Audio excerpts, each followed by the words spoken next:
May the 4th started off as a fan-created holiday to celebrate Star Wars and how much impact this franchise has had on our lives. Over the past couple years, it's, well, shall we say, devolved into the point of retailers using it as a way to discount merchandise and sell off product. Well, I like the idea that it originally was about celebrating Star Wars and talking about why we love the property so much. And because of that, I wanted to make a video today on Spector Creative about something I love the most about Star Wars. And this is something that goes back quite a few years. It goes back way before the Disney acquisition of the property, and it goes back way before the prequels came along and showed us how Anakin became Jar Jar and helped destroy the universe, whatever he did. I don't know. The prequels kind of blend in my mind. Heck, it even goes way past the special editions that reintroduced Star Wars to a new generation back on the big screen. I'm talking not just about the original trilogy, but what was going on at the time of the original trilogy. Looking back at the first story for Star Wars, it was really stories about space farming and space farmers, right? That's what Luke and Owen Brew were. As they say in the trailer, it was the story of a boy, a girl, and a galaxy. And what seemed like such a simple storyline, well, it changed pop culture forever. I'm not here to make a video about how Star Wars did that. We all know how it did that. You probably wouldn't be watching this video if you weren't already a Star Wars fan. And since I usually talk about toys in my videos, it's obvious that Star Wars changed the way merchandise, and especially the toy category, was because before Star Wars, no one really wanted to make toys out of movies. They really didn't do that well. Most major toy companies saw them as sort of one and done. When they left the theater, that was it. Well, obviously Star Wars changed all that. And for me personally, my favorite thing about Star Wars is actually the toys. Of everything, the movies, the comics, the books, I like the toys the most. And this really hasn't changed that much over the years. But there are some gems out there that I like about Star Wars beyond the movies and the toys, and one in particular doesn't get enough credit.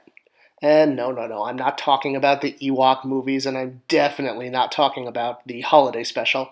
I'll never get that hour and a half of my life back.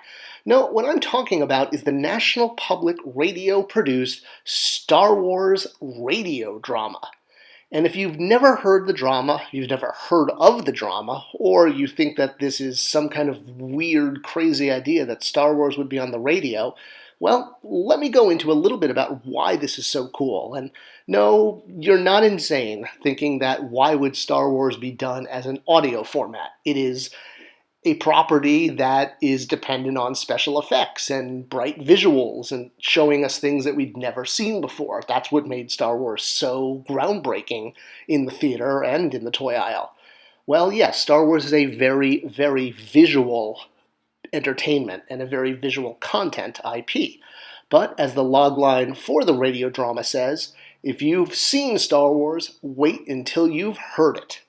And I think the power of the story really comes out in the fact that an audio-only version, which premiered in March of 1981, really showed how strong of a story Star Wars is, that it didn't need the visuals to succeed. Just the audio alone was an amazing way to experience this story.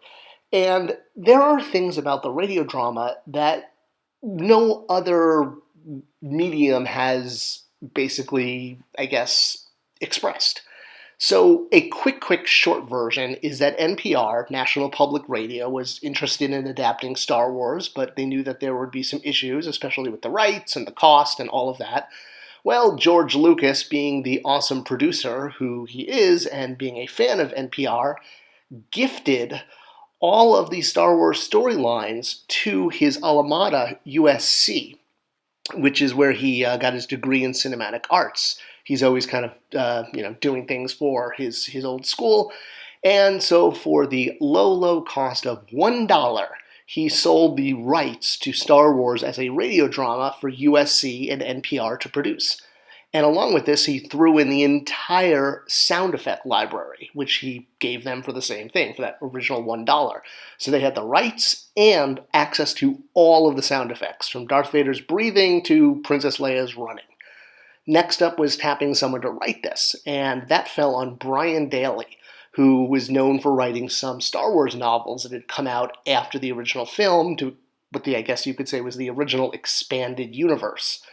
So Brian stepped up to the task and penned all 13 episodes of the first, I guess, adapting the first movie, Star Wars, before we even, got to Empire and Jedi. Just Star Wars alone was 13 episodes, and he wrote all of them. The cast was amazing.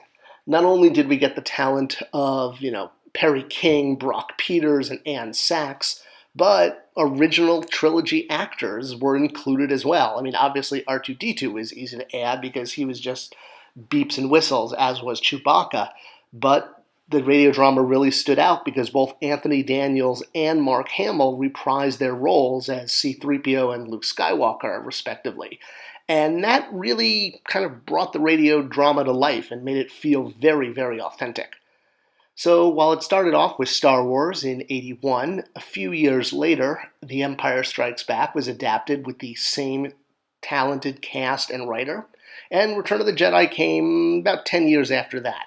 Eventually they were all bound together as a box set, and you could get them on CD, or I think you can even just listen to them on YouTube these days. But the whole project together, Star Wars, Empire, and Jedi, adapted as an audio-only way of telling the story, is unbelievable. You get so much more. You get so many scenes that were cut from the movie, that were originally part of the script.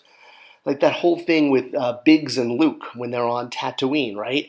And there's a few throwaway lines in the movie that Luke talks about this. Just like Beggar's Canyon back home. Well, yeah, that whole Beggar's Canyon thing, we get to see it. There's an entire episode just about Luke's T-16 Skyhopper and racing through Beggar's Canyon with his friends Dak and Windy, Fixer and Cammy.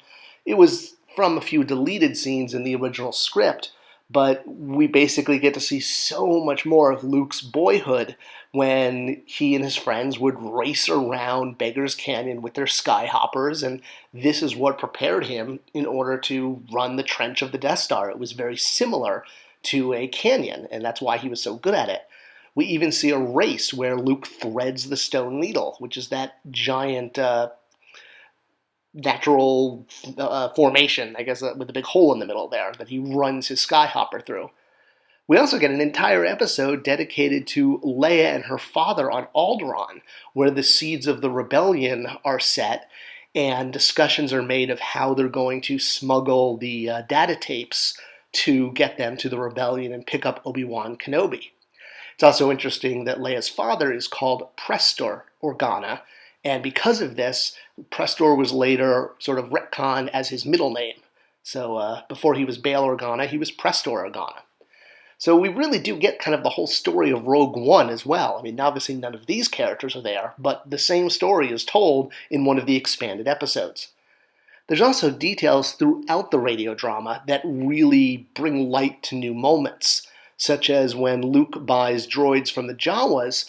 It's not that R5 malfunctions on his own, but R2-D2 deliberately sabotages the other droid so that he'll get to go with C-3PO and go with Luke. So, it's like little moments like that that really add to the character. We also get to see R2 doing what he's meant to do. You remember this scene from Phantom Menace when R2 and the other Astro droids are on top of the Queen's cruiser fixing it. Well, he does this in the radio drama as well on the Tantive. So this concept that we're like, ooh, cool, in Phantom Menace was actually from the radio drama.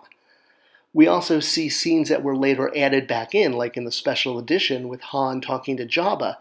This scene, while it was adapted in the Marvel comic books using one of the Cantina aliens for Jabba, in the radio drama, a new character called Heater is created and basically has the same exact scene as Jabba that would later be inserted back into the special edition. There's also a really cool expanded plot with Tarkin and Mahdi, where Mahdi's trying to convince Tarkin to use the Death Star basically against the Emperor and take over the galaxy. Kind of playing up that line he says about, this is the ultimate power in the galaxy. Moving over to the Empire Strikes Back radio drama, we get all of the same little touches. the whole drama opens up with a half an episode of a rebel strike against an Imperial convoy. And we get expanded scenes throughout, such as Han and Luke on Hoth in the shelter on Hoth, that night they spent, and they wind up fighting with each other, and the stress of the moment really gets to them, and there's some really cool character building. And of course there's some great lines. One of my absolute favorite is Luke against Boba Fett. Luke yells, "Don't call me farm boy, bounty hunter." We used to say that one all the time. And there's a great moment where after Leia gets back aboard the Millennium Falcon after being rescued, or rescuing Han, Han asks her if she's going to keep the slave outfit, and she just looks back at him and says, maybe. I mean, come on. It's just lines like that that just make the radio drama so flippin' cool.